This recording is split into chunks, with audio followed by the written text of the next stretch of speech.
¿Por qué esta es una de las escenas más recordadas de American Psycho? ¿Por qué existen películas como esta? ¿Por qué nos resulta tan fascinante ver a un actor encarnando a un psicópata sin remordimientos? Hannibal Lecter, Alex DeLarge, el Joker, Norman Bates, Anton Chigurh. La historia del cine y la ficción está plagada de psicópatas que cometen actos terribles y detestables que si viésemos en la vida real nos repugnarían hasta decir basta. Pero ahí están, en nuestras pantallas, desde hace mucho y cada vez más y más llenos de grises, que los transforman sin que nos demos cuenta en figuras con las que podemos llegar a empatizar. ¿Son en realidad personajes como Dexter o Walter White psicópatas en potencia a los que admiramos? ¿Qué herramientas es capaz de usar un guionista para que personajes moralmente malvados, como lo es por ejemplo Hans Landa, nos atraiga irremediablemente en su historia? Hoy me gustaría profundizar sobre estos conceptos tan interesantes.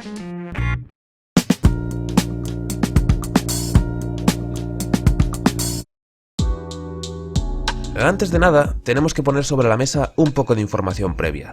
¿Qué es la psicopatía? Es un trastorno antisocial de la personalidad, aunque a diferencia de otros trastornos, este no está ligado a un único comportamiento definido. Así, cuesta un tanto diagnosticar a una persona de forma precisa, y además se puede confundir o mezclar con la sociopatía, ya que los profesionales no se ponen de acuerdo en las diferencias entre uno y otro trastorno. Algunos suelen decir que los psicópatas nacen así, y los sociópatas se hacen con el paso del tiempo. De cualquier forma, existen características que están asociadas con este trastorno y que nos ayudan a identificar a los sujetos. Algunas de ellas, resumidas a grandes rasgos, pueden ser las siguientes. Tener una autovaloración grandiosa sobre sí mismos.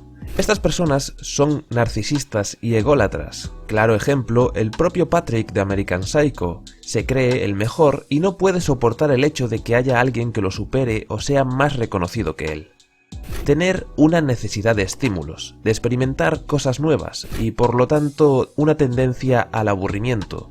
Esto se puede ver en el protagonista de la película El perfume, quien no puede evitar ir cada vez un poco más lejos con sus víctimas para lograr el objetivo que se propone, o en los chicos de Funny Games, que cada vez hacen cosas más y más perversas.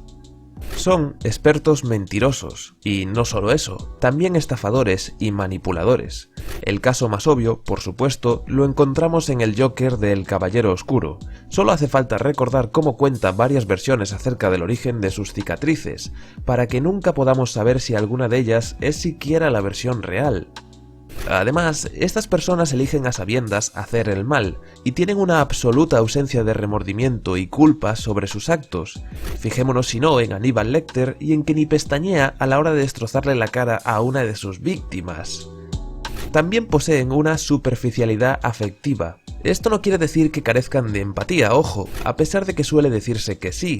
Muchos de ellos son capaces de entender las emociones y de ponerse en el lugar del otro, pero al fin y al cabo los sentimientos de los demás no les importan, solo se ponen máscaras para aparentar, para encajar falsamente en la sociedad, como Lou Bloom, el protagonista de Nightcrawler, un tío al que le da igual la vida de los demás siempre y cuando él pueda conseguir lo que quiere.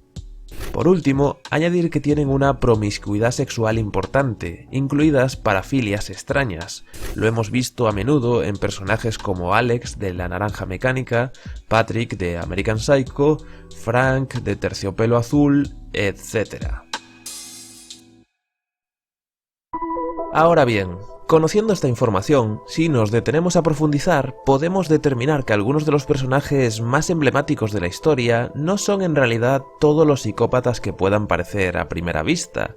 A menudo este trastorno no ha estado representado con total fidelidad y muchas veces se ha mezclado con otros rasgos de comportamiento como la esquizofrenia o la paranoia. A estas conclusiones llegaron un grupo de varios psiquiatras hace unos años, cuando se propusieron la tarea de analizar 400 películas en busca de los personajes psicópatas más y menos creíbles de la gran pantalla. Empezaron por el año 1915 y llegaron hasta el 2010, concretando que había 105 hombres y 21 mujeres que encajaban dentro del trastorno.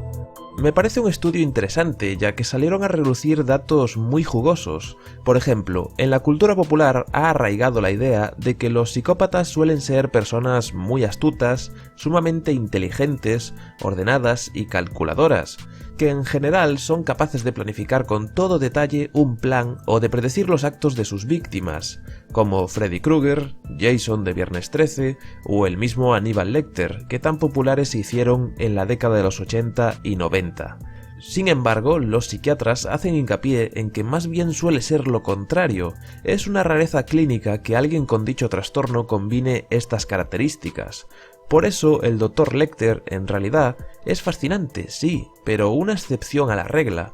Para estos psiquiatras, el caso más realista sería el de Anton Chigurh, un asesino profesional sin remordimientos, absolutamente frío y distante, que vive sin depresión y sin ansiedad alguna. Si queréis leer más acerca del estudio, os dejo un enlace en la descripción. Dicho esto, antes mencioné a Dexter, Walter White y Hans Landa. Estos no son concretamente psicópatas.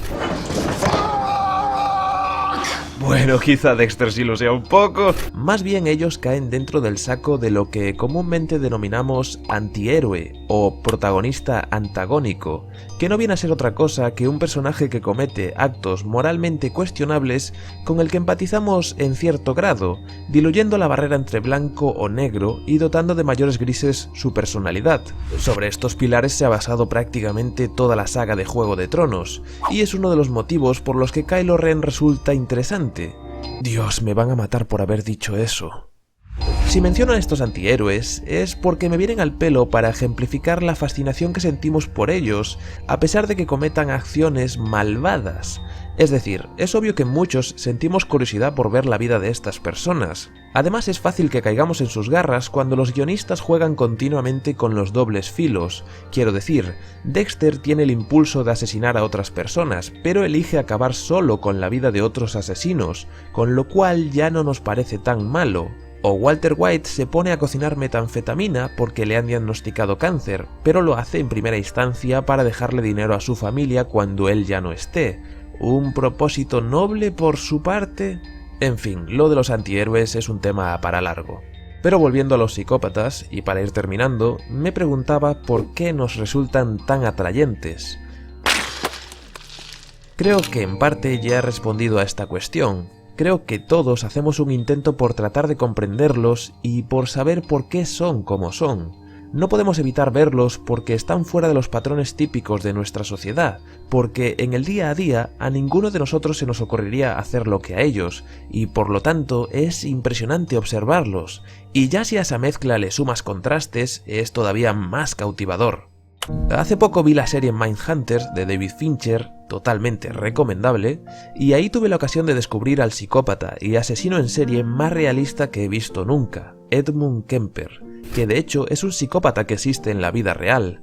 Este es un caso excepcional porque está demostrado que Kemper tiene un coeficiente intelectual por encima de la media, y el tío posee unos contrastes tan bruscos que es imposible que no te llame la atención.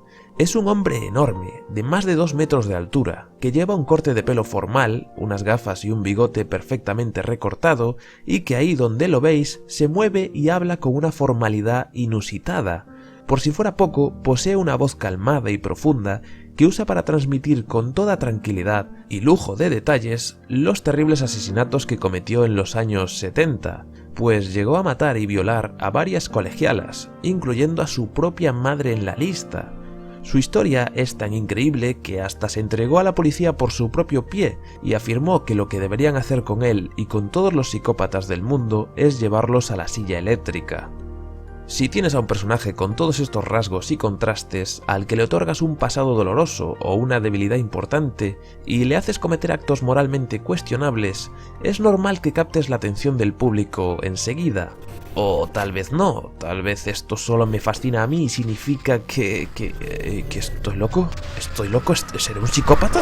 ¿Qué pensáis vosotros sobre todo esto? Ya sabéis que podéis dejarme vuestros pensamientos en los comentarios y debatiremos con gusto largo y tendido. No olvidéis compartir este vídeo si os ha gustado y nos vemos en el próximo.